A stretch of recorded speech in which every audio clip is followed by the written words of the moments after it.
पूजा सुबह से अपनी माँ का इंतजार कर रही थी, जो कि एक अस्पताल में नर्स की जॉब किया करती थी।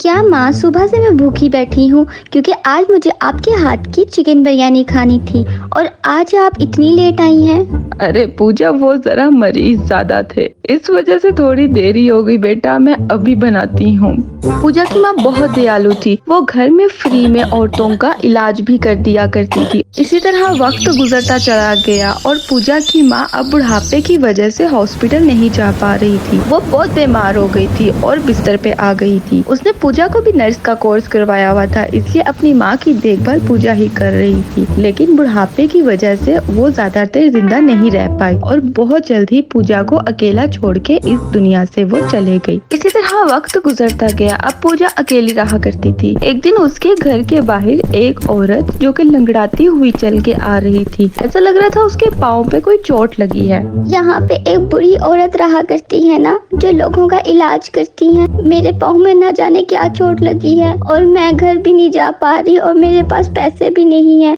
आप यकीनन माँ की बात कर रही होंगी, वो अब इस दुनिया में नहीं रही, लेकिन मैंने भी नर्स का कोर्स किया हुआ है। मैं आपके पाँव का इलाज कर देती हूँ और पैसे देने की आपको जरूरत नहीं है। पूजा उस लंगड़ी औरत को अपने घर के अंदर बुला लेती है और उसके पाँव का इलाज करती है। थोड़ी ही देर बाद वो उसके पाँव पे पट्टी कर देती है, जिसकी वजह से उसका पाँव सही हो जाता है। आपका बहुत बहुत शुक्रिया। आजकल के दौर में इतनी मदद कोई किसी की नहीं करता, और वो भी मुफ्त में। आपको भी तो पैसों की जरूरत होगी, आप अकेली रहती हैं, फिर आपने मेरी मदद बिना पैसों के क्यों कर दी?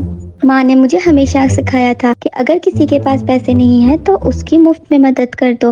हमें नहीं पता वो वक्त हम पे कब आ जाए। उस औरत के घर से निकलते ही पूजा का घर बहुत ज्यादा चमकने लग जाता है। इतनी रोशनी निकल रही थी जैसे सूरज ही जमीन पे आ गया हो। लेकिन पूजा घर में अपने लिए खाना बना रही थी, उसका ध्यान उस रोशनी पे नहीं जाता। कुछ समय गुजरता है इसी तरह। पूजा एक दिन अपनी माँ को बहुत याद कर रही थी। माँ, मुझे आपके हाथ का खाना बहुत याद आ रहा है। आज आप होती तो आपके हाथ का खाना खाने को मिल जाता। पूजा के सिर्फ इतने कहने की देर थी कि उसके दस्तरखान पे उसकी माँ के जैसा खाना मौजूद होता है।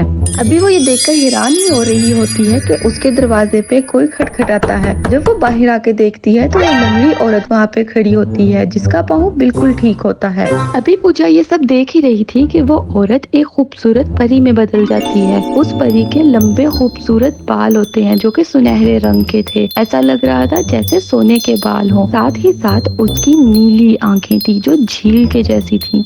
तुमने मेरी उस दिन बहुत मदद की थी। मैं आसमान से जमीन पे इंसानी रूप लेकर घूमने आई थी और मेरे पाँव पे चोट लगने की वजह से मैं वापस से परी नहीं बन पा रही थी, लेकिन तुमने बिना किसी लालच के मेरी मदद की और जिसकी वजह से मैं अपनी दुनिया में वापस जा सकी। मैंने तुम्हारे घर को एक जादुई घर में बदल दिया था उसी दिन, ताकि तुम कुछ भी ख्वाहिश करो तो तुम्हारी वो ख्वाहिश पूरी हो जाए। तुम्हारा बहुत बहुत शुक्रिया। आज तुम्हारी मदद से मुझे मेरी माँ के हाथ का खाना फिर से खाने को नसीब हो गया, न जाने कितने अरसे बाद। पूजा का ये कहना ही था कि वो परी पूजा को मुस्कुरा के देखती है और वहाँ से गायब हो जाती है।